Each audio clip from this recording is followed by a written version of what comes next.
Have you ever seen a seemingly world-changing event just get immediately forgotten?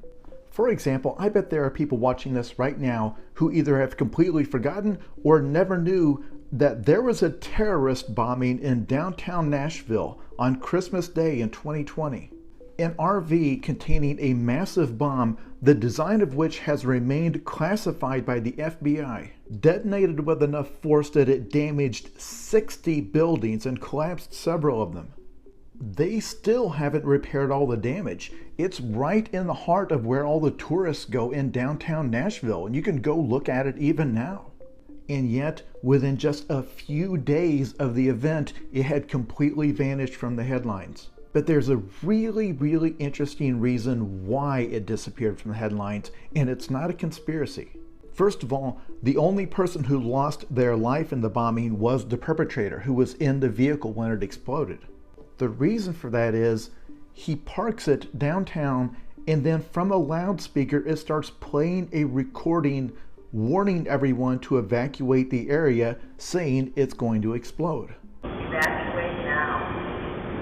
If you can hear this message, evacuate now. But even if there weren't very many casualties, you would think that this would still become a huge story for two reasons. One, how was this guy able to build such a device? And if he can do it, what's stopping someone else from doing it? And two, it revealed a critical vulnerability in our infrastructure. The explosion disabled an AT&T switching station, which knocked out communications across 7 states.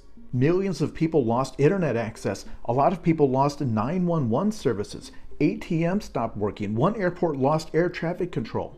It kind of made it seem like it wouldn't be that difficult for an enemy to darken communications across the whole country if they knew where to hit us.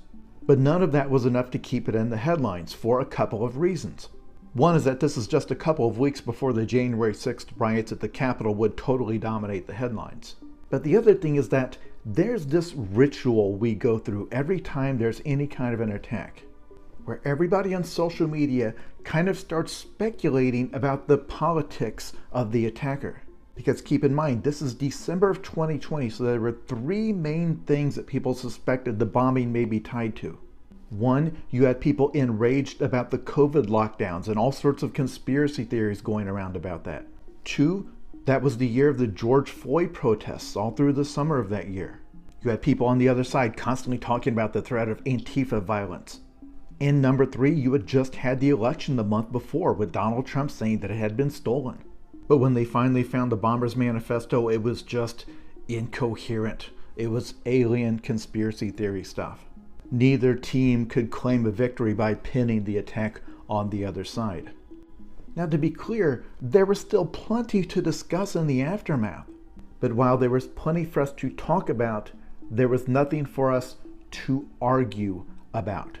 This guy's actions did not inflame outrage. It did not give motivation for the tribes to go to war. Without outrage, there's no engagement. Without engagement, there's no ad revenue, so it just disappears from the radar.